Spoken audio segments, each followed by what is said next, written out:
What's up, YouTube? BB368 coming at you with obviously another discussion. We are going to be talking about the ban list that just got dropped today, and I believe it will be in effect until it will be starting on April 29th. So this is going to be very interesting to see what Konami basically has deemed to be ban worthy, semi-limited, limited, and what can obviously come off the ban list.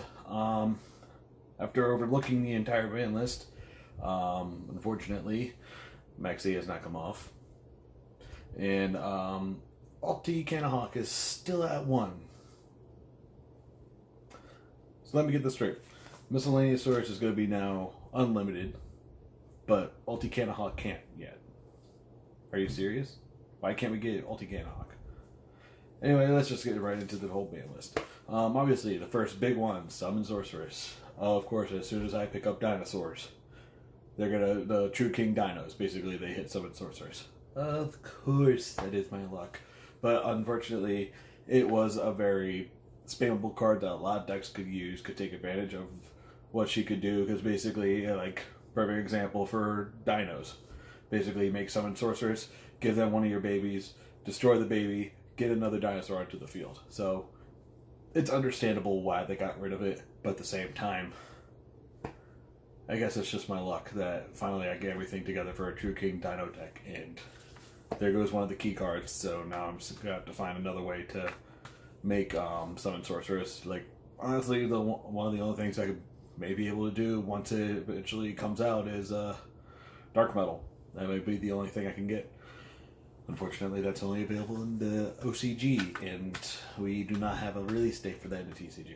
But keep an eye out for that card, because I'm going to guarantee you that that thing is going to be super expensive, unless you pull it. Next, they got rid of Dark Matter Dragon. The thing with Dark Matter Dragon was that basically it was a huge card for OTKs. The effect of it for itself was just banish for cost, so it didn't even matter what you did. Your opponent bailers it.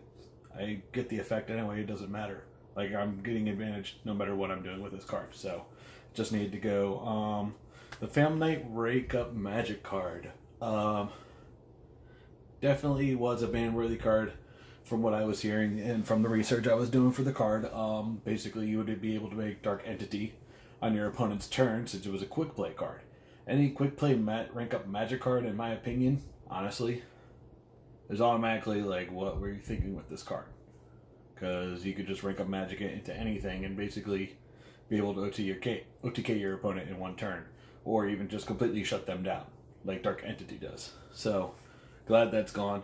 Honestly, for the entire ban list, it is very small, which is, in a way, very surprising that it kind of seemed like they were tuning it.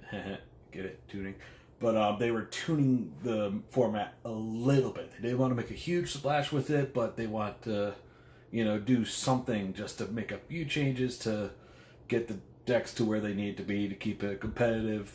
Obviously, they didn't do anything great with Salamangreat. They didn't do much with it. The only card they hit for the deck was Lady Debug, which I honestly was predicting that out of all the cards in a Salamangreat deck, if they were going to hit something, it would definitely be Lady Debug, because she has been out long enough, and the deck already has 3 cards basically to search. It's kind of, think of it like when Heroes got hit with Stratos. The first card they hit down to 1 for the entire archetype was Stratos, because he was a searcher. So basically now, instead of having 6 cards to search, which is Circle and Lady Debug, they bumped it down to 4. So it's like, not only that, like, each one of those you're going to be looking for a Gazelle. So basically, you would originally have 9 cards out of your possible 40 to draw a Gazelle, and now they've cut it down to 7. So whenever you're watching Konami for their hits for the ban list, they'll always hit consistency over power, because if they get rid of your consistency, you're not going to be able to get into the full power of the deck. So Lady Debug doesn't hit it too much, but it is something that needed to be done to hit the consistency just a little bit. Now they have to work around a little bit with their main deck for what they're going to do. Anyway, Lady Debug, Phantom Skyblaster now to 1. I think this is getting the same treatment that we saw with the one I can't remember the name of the card, but he was a card. Any token making card is getting the same treatment. Basically, they are trying to cut down on any cards that make tokens because, again, with how linked monsters are, they are very easy to get out when you have some kind of token engine in with it. So basically, if they have Sky Blaster, honestly, I wouldn't be surprised if eventually in the future if it gets banned. But at this point, Konami deemed it that it was only going to be get down to 1. So we'll see what happens. Honestly, at this point, I think that's completely fair. Again. Then we have Sky Striker Kagari down to 1. A lot of people have been saying, a lot of the YouTubers I've been watching have been saying that now Sky Strikers is basically dead. Yes and no. It's kind of getting the same. If you look at it, it's kind of getting the same treatment that Ritual Beasts are. Basically, the card that either recurs from the graveyard or the card that is your searcher. It's always going to get hit down to 1. And especially if it's an extra deck card, just like, again, Ulti Canahawk. Getting the same exact treatment that Ulti Canahawk did. Unfortunately, it is now down to 1. The deck is severely going to be taking a hit for this. It will be interesting to see how they do in the next couple of regionals and whatnot, because I'm going to predict that there will be a huge drop in turnouts for Sky Strikers.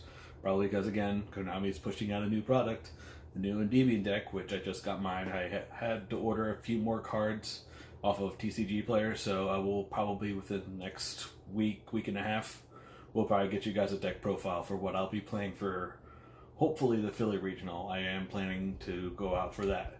Unfortunately, I was planning on True Kings, but again, now that Summon Sorcerer got hit, I am now forced basically to learn how to play Pendulum Monsters, which will be interesting. Anyway, and of course, to the semis, they got Super Poly. Honestly, I wouldn't be surprised to see a lot of Salamangreat players for the mirror matchup will start playing a lot more Super Polys in their side deck. Honestly, this does give a huge boost to zombie players, because again, if you play Zombie World and you're playing that one fusion that just needs 2 zombies, use both your opponent's monsters, Super Poly them, discard a card, and get out your big guy. I wouldn't be surprised if zombies start seeing a lot more play from just that, just for having some Super Poly at 2, especially when it's you can't chain to it. Just saying, that seems really good. Heroes might start seeing a little bit more play as far as being competitive. I think Heroes have lived their moment. I remember playing Heroes back when Shockmaster was around, and excuse me. And I'm pretty sure that Heroes basically have had their day, and I don't think they will be ever getting back into the competitive / main stage of Yu-Gi-Oh! I think everybody's just basically past that point. They keep bringing out stuff, okay, but is it good? Nah, it's not going to come back. And of course, in order to balance out, I guess Konami in their way to balance out True Kings and True King Dinos basically taking that huge hit from Summon Sorceress. I think they tried to balance it out with having Miscellaneous Source now to 3. Honestly, I don't even know why it was still at 3 for so long, but again, there's a lot of cards that I'm wondering why they're still at 1 or banned. It kind of doesn't really make sense. The deck's not doing anything. It would be nice to give us a little bit more of a variety to see what happens. But Miscellaneous Source, yep, that's at 3 now, so you can discard it to make your monster unaffected by your opponent's effects, and you can banish it to special summon Dinosaur, depending on how many you banish. So, honestly, with that at 3, I wouldn't be surprised to see if Giant Rex maybe goes up to 1 or 2 for most of the main decks, just to abuse it more. But other than that, that's the ban list. Again, it's a fairly small ban list compared to what we've had in like earlier ban lists, but they hit a lot of small ban list, big effect on the format basically. So Salamangreats still probably gonna be the best deck around. I'm waiting to see how Endymion does. I've heard that it has seen a few plays, but as far as actually, I think it made it to the top 4 in one of the recent regionals, so deck's doing decent. Unfortunately, a lot of the cards in it are, of course, going through the roof. But for right now, it's pretty decent. I'll let you guys know when I get a ban list out for it. But basically, that's it for the discussion video. Let me know what you guys think about the ban list. Several things. What they should have taken off, what they should have put on. Honestly, in my opinion, I kind of wish they had more for Thunder Dragons, but I mean the deck isn't really seeing much play either. It's still popping up in regionals, but as far as the consistency, it definitely has been hit. So unfortunately, if they hit anything else, I think that might kill the deck basically altogether.